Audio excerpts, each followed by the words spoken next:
Hello everyone and welcome back to my channel. Today I'm gonna talk about trends I notice in K-pop. Some are pet peeves or things I like, and just some things I notice in general about the K-pop industry. So without further ado, let's get started.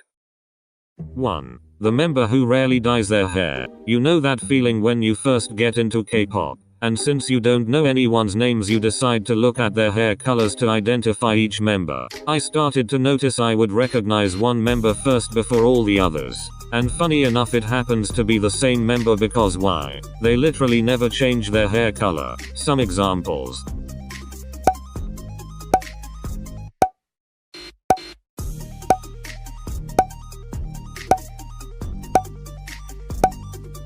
Two. Most popular members are usually foreign. In a way this could be debatable, but this is just something I couldn't help but notice. For example, Lisa, Chi, Yuki, Lucas could arguably be seen as the most popular member of each of their groups. But then again, ethnicity might not be a factor in this case. 3. Same MV places. I guess you can say this is something you could also see in mainstream music videos, but since mainstream music is more worldwide and not confined in a small country that only speaks one language, the likelihood of filming music videos in one specific spot is unlikely. However, since K-pop is not fully mainstream, and for budgeting reasons, companies will probably stay in Korea to film a music video, but since Korea isn't exactly the biggest country in the world, it's likely that some filming areas are bound to overlap. 4. Similar titled songs. Again, this could be said about mainstream media, but I'm guessing the reason for many duplicated song titles could be simply because the fact that they have a small English vocabulary, but I'm not entirely sure.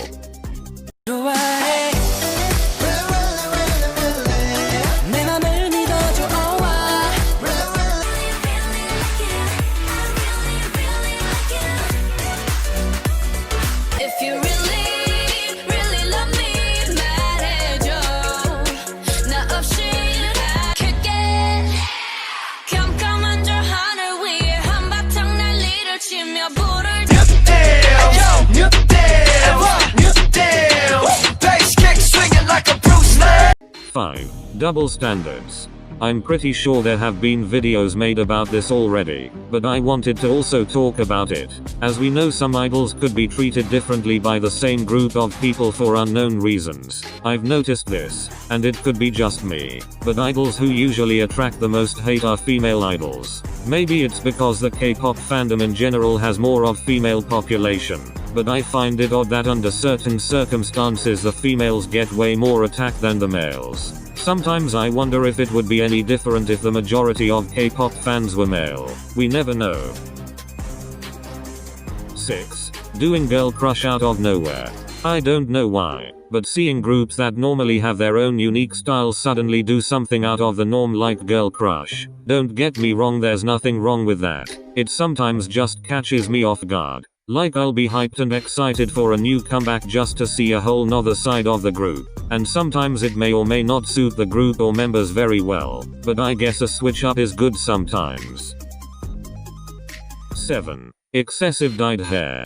Now I'm gonna sound like a hypocrite for this since I said that's how I used to identify members back when I was new, but sometimes the company just targets one member specifically for every comeback. Like sis. If we keep this up, they eventually gonna end up bald with all this dye y'all keep giving them every few months. 8. Bucket hats.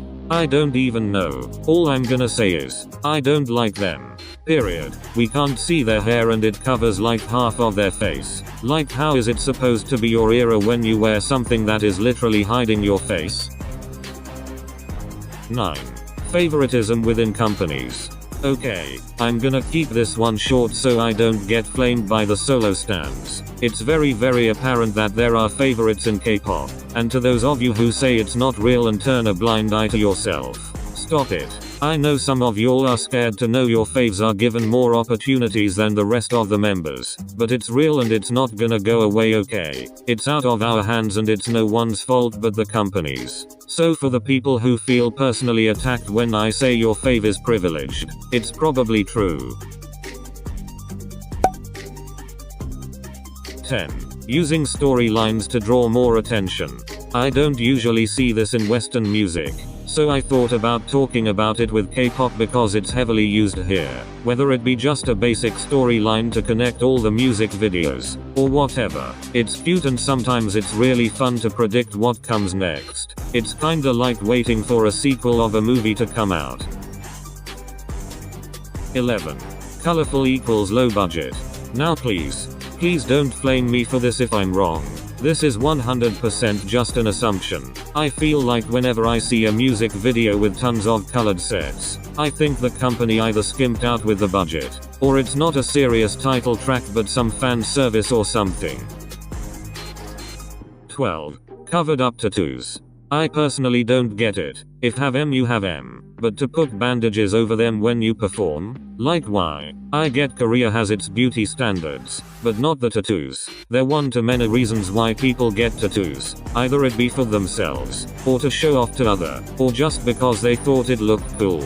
But when music shows make idols cover them up, it's like, for what though? 13. Almost to no facial hair on idols. You ever notice that? How almost no idols have facial hair. Now I know lots of idols are still young, I wasn't born yesterday, but even the older idols, they rarely have any facial hair. I sometimes wonder if they themselves just choose to shave it, or it's company's orders. I don't know. Kinda weird. 14. Fans are opposed of idols dating. So this is the juicy meat I mainly wanted to talk about. I made a whole video about my opinions on idols dating but it was scrapped because it was getting too long. I basically said how it's really none of the fans' business what idols do with their lives. I don't care if you idolize them and think about them 24/7. Who are you to say what and what the idol can or cannot do? That's like taking human rights, which just doesn't sit well with me at all. So to the 10-year-old K-popies, turn around, go finish your homework, and don't worry about what they do off camera. 15. Excessive hate from fandoms. Now, the reason why I say this is a trend, is because one thing, this is K-pop. We as a community can cancel whoever we want, which is nice and all for the people who deserve it, but I'm talking about little things.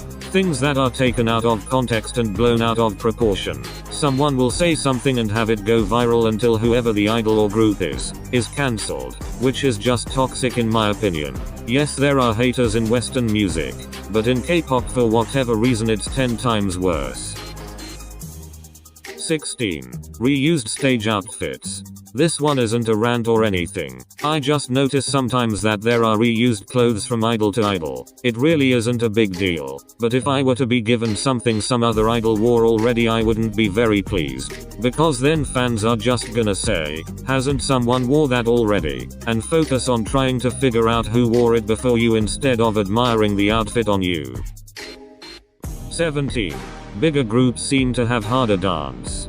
This is also an assumption. It could or could not be true. I don't really know how I would gather evidence for that. Maybe it's because there are more members it seems to be a lot more difficult. For example, having a group of 4 members is way easier to maneuver around than say 12 people. Less likely to bump into one another or get lost in a choreography. 18. Rebranding the same style of music. I'm not saying any names, but a company or some companies really love to make the same songs over and over again, don't they? But whatever, if that's what they wanna do then go for it. I'm not gonna say my opinion on it because clearly it won't change anything. 19. People hate on a group because of their fandom. I remember trying to get a non-K-pop fan into a specific group, and they replied with, "What? No way. Are you crazy? Their fandom is just way too toxic and obnoxious." I kinda felt bad for the group in that moment because fandom's behavior reflects onto the group itself. You should never judge a group just based on how their fandoms act. They just lost a possible fan if it weren't for the immature behavior of the fandom. You'll complain and cry about locals not respecting K-pop, and choose to not listen to it, but as you're complaining about that, you'll drag an idol for the littlest thing. It really doesn't add up. Well anyways, that's all I have for today. Please note that all of what I said are just assumptions and none of this is actually factual. I hope you guys enjoyed the video and see my point of view on the K-pop industry. Thank you for watching and I'll see you loves next time. Bye bye.